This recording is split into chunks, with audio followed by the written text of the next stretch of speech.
Louvado seja nosso Senhor Jesus Cristo. Caríssimos irmãos e irmãs, domingo, dia do Senhor, e este domingo é um domingo especial, Dia dos Pais. Dia de nós refletirmos sobre esta vocação tão especial que Deus, nosso Pai, colocou na vida dos homens. O dom da vida, dom de gerar, de criar, compete a Deus. Mas Ele quis que cada um de nós, seres humanos, participássemos da sua vida divina. Eis então um chamado que Deus faz a todos nós. Por isso nós refletimos sobre a vocação à paternidade. O chamado que Deus faz aos homens para serem pais, para participarem da sua obra de salvação. Por isso hoje é um dia de louvarmos, agradecermos a Deus pelo dom da paternidade. É um dia para que os pais possam refletir como estou vivendo esta minha participação na vocação divina. De que modo estou exercendo a minha paternidade com amor, mas também com palavras justas, palavras de testemunho para com os meus filhos. Que Deus possa abençoar os pais, a fim de que, cumprindo com fidelidade a missão que lhes é confiada, possam alcançar o gozo da vida eterna, conhecendo a face do Pai. Rezemos de modo especial pelos pais que passam por provações. Neste momento da pandemia, tantos que se encontram desempregados, sem saber o que colocar para o alimento necessário de sua família. Rezemos por aqueles que, por causas difíceis de nós mencionarmos, mas não tiveram o verdadeiro amor para com seus filhos. Negligenciaram no amor, para que tomem consciência da sua vocação e possam assumir com honestidade, com senso de justiça. Rezemos ainda por aqueles pais já cansados de tanto trabalho, possam eles sentir o abraço do Pai, fortalecendo-os na missão. E aqueles que já cumpriram com a missão terrena, possam contemplar a face de Deus e viver alegres, tendo cumprido a missão aqui na terra. Nós celebramos o domingo, o dia do Senhor, dia em que nós somos chamados a colocar a palavra de Deus à nossa frente, a fim de iluminar, orientar a nossa jornada. Estamos vivenciando o 19º domingo do tempo comum, quando nós temos o Evangelho de São Mateus, capítulo 14, versículos do 22 ao 23. Jesus que faz um ato que nós poderíamos aqui perguntar, mas por que deste ato? Jesus caminha sobre a água, anda sobre o mar. Ele não poderia ter realizado outro ato para ir ao encontro de seus discípulos? Poderia ter pegado uma barca e ir ao encontro de seus discípulos que estavam em alto mar. Mas ele foi caminhando sobre a água. Que gesto é este?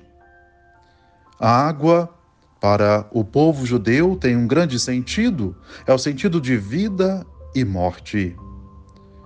Sabemos que a escassez de água leva à morte, mas também a água em abundância, como no caso das enchentes, também leva à morte. Mas a água é um bem necessário para todos nós. O povo judeu, nesta consciência, procurou refletir com a história da salvação. Vemos em tantos momentos da história da salvação o poder da água, ou, melhor, o poder de Deus. No início, No livro do Gênesis, nós vemos este poder de Deus ao criar a água e separar as águas, dividindo para que a terra se formasse. Mais adiante, ainda no livro do Gênesis, vemos o poder da água de submergir, quando Noé e sua família, entrando na barca, viram o grande dilúvio. Contudo, vemos quer o poder de Deus, mas o poder de Deus que também está nas suas criaturas, e a água é uma criatura divina. O que fez Jesus então ao andar sobre a água? Por que ele andou sobre a água? Nós dizemos que Jesus estava fazendo uma manifestação de sua teofania, uma palavra grega que quer dizer manifestação de Deus.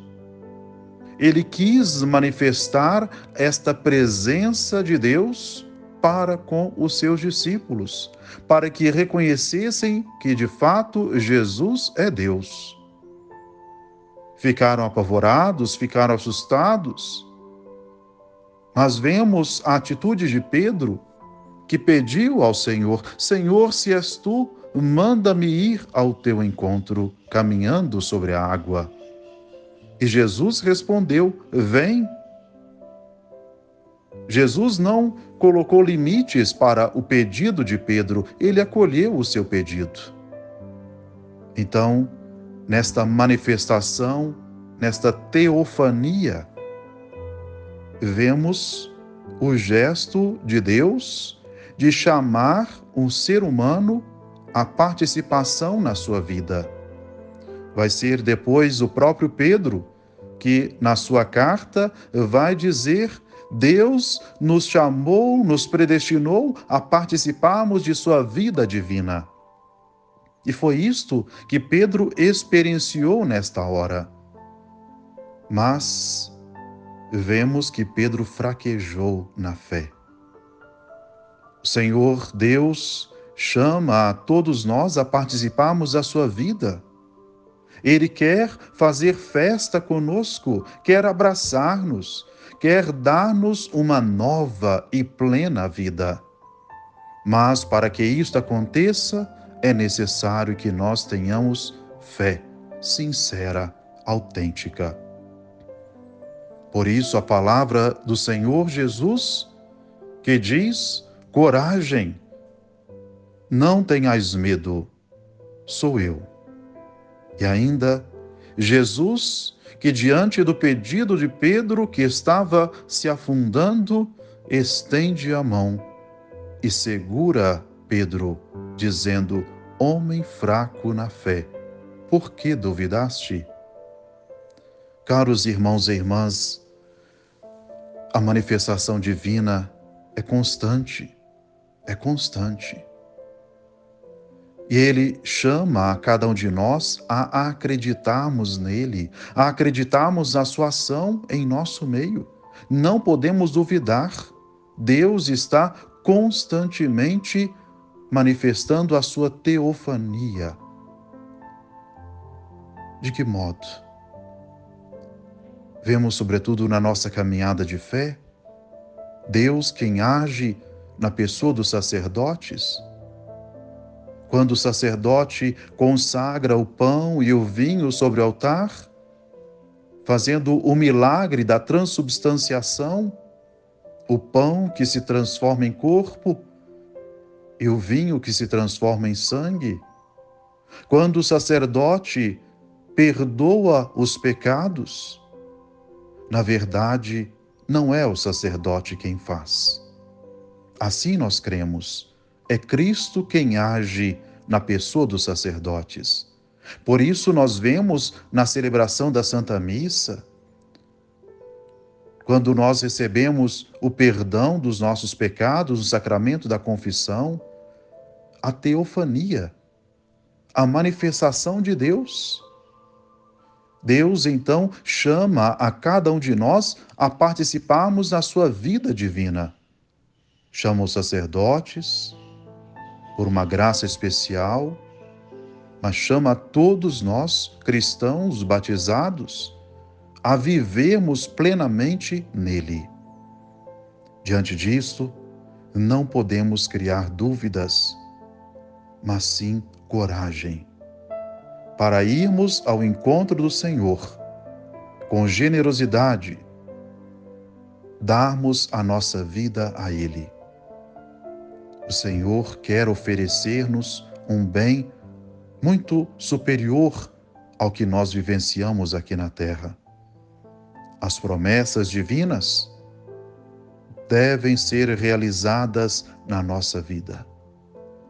Mas para que isto de fato seja realidade, é preciso que nós saibamos viver a fé com sinceridade, com coerência, com firmeza. Peçamos esta graça ao Senhor nosso Deus, que Ele se manifeste em nós, manifeste em nossa vida, e nós possamos crer, aderir e seguir a Jesus Cristo, nosso Deus e Senhor. Que o nosso domingo seja muito abençoado e que assim, também na nossa semana, possamos contar com a graça e a paz de Deus, que é Pai, Filho e Espírito Santo. Amém.